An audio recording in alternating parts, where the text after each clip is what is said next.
This is the brand new Galaxy A53 5G and it might just be the best budget phone to buy in 2022. Samsung had a tough task with the A53, mostly because last year's A52 was already quite good. So what did it do? Now first, it added an even bigger battery to this phone, it made a few little touches to the design, went with an in-house Exynos processor, improved the cameras, and cut $50 off the starting price. Not a bad list of improvements, don't you think? Thanks to Aura, the #1 rated identity theft protection app, for sponsoring this video. So let's start with the design. At 6.5 inches, this phone is definitely on the bigger side, but it's not gigantic like many other phones, so that's a plus. It's made strictly of plastic, so it has that, well, plasticky kind of feel. But with plastic, I'm also personally far more willing to use the phone without a case, knowing that the back won't break easily. And it also makes for a very lightweight phone, a big plus. The sides of the phone are now almost flat too, which makes it easier to pick it up from a table. And at the same time, a few features are missing.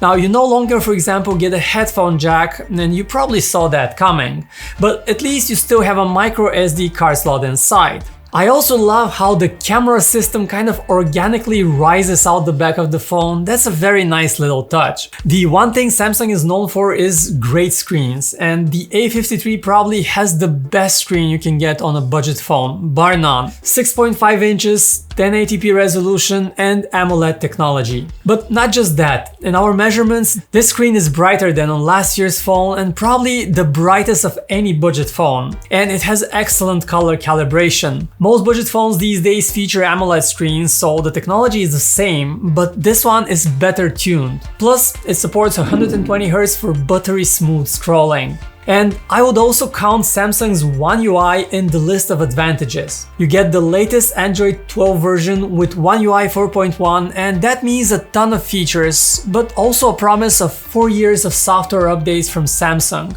And this is great. Most budget phones only get 2 years of software updates, while this phone will stay relevant for years to come. There are also a few compromises that Samsung made. After all, that's a budget phone. And the first one is the weak haptics. The vibration motor here buzzes like a can of bees. It's nowhere nearly as good as the precise vibration on, say, the slightly more expensive Galaxy S21 FE or many other phones. And the second compromise has got to be the performance. Now, Samsung uses an in-house chip in the A53. It's the Exynos 1280 processor, which is a decidedly average piece of silicon. It's not terribly slow, but there is a bit of a stutter here and there, and that is just enough to annoy you. In my opinion, this is the weakest link in the otherwise excellent Galaxy A53. Now, on the other hand, you get just one version with 6GB of RAM and a plentiful 128GB of storage, so you don't have to pick between various models, and this particular one strikes a good balance with the RAM and the storage. For the gamers out there, I'm a bit on the fence. If you only play casually, you'd be fine, but if you play games like Call of Duty or more demanding games, there is a bit of a stutter. Now, one more thing to mention is the Fingerprint Scanner. It's an optical fingerprint scanner, meaning that it kind of lights up to scan your fingerprint, but while it is accurate most of the time, it definitely feels sluggish and takes an extra moment to unlock the phone. Alright, the interesting part, the cameras, what about them?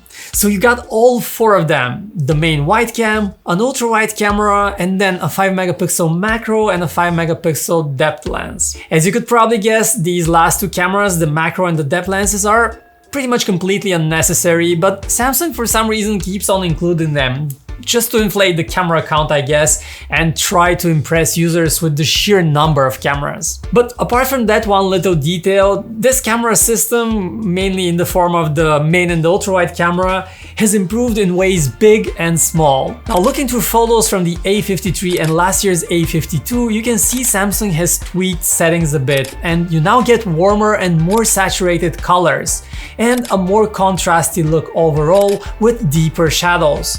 And most of the time this results in a better photo.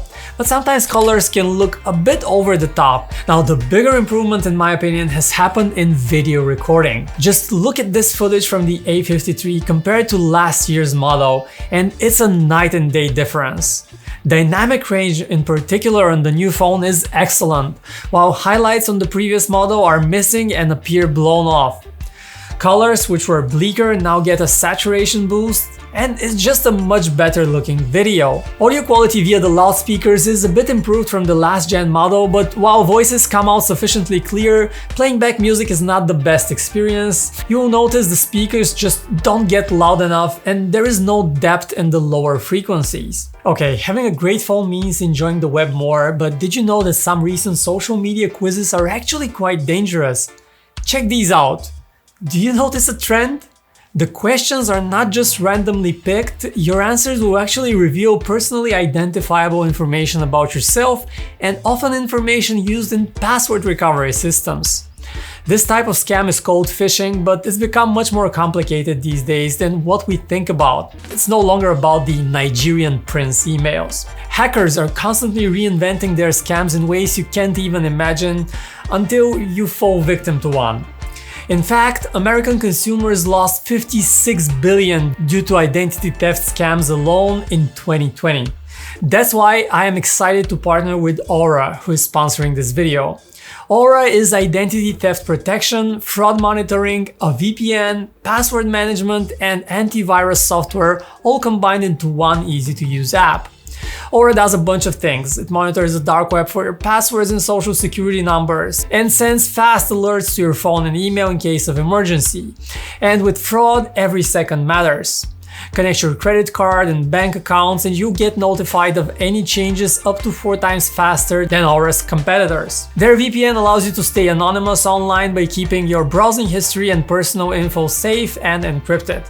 And their antivirus software will block malware and viruses. So don't put your family at risk. Check the link in the description to this video and try Aura free for 2 weeks and see if your personal identifiable information has leaked to the dark web. Anyway, we've reached the best part, and that has got to be the battery life. Having a massive 5000 mAh battery in this phone is almost a surprise because the device is just so lightweight. Yet Samsung has somehow done that, included such a giant battery, and this battery will get you through even the longest days with ease. And if you don't check your notifications very often, it can go 2 days between charges. And that's an accomplishment we have to appreciate. It's just not something that you get even on flagship phones these days, and in this one regard, having a budget phone like the A53 is actually better. Now, charging, however, is not of the super fast kind you get on other phones. The A53 supports 25-watt charging speeds, and a full 0 to 100 charge takes around 1 hour and 25 minutes. Don't expect a charger in the box either. It's a tiny box, a thin one. You'd have to buy a charger separately. So that is the Galaxy A53 5G. At its now lower $450 starting price, it faces the iPhone SE 2022 directly. And if you can live with a bit of a stutter here and there that you get on the Galaxy, we'd say that it beats the iPhone on most counts. It has a far better screen, vastly better battery life,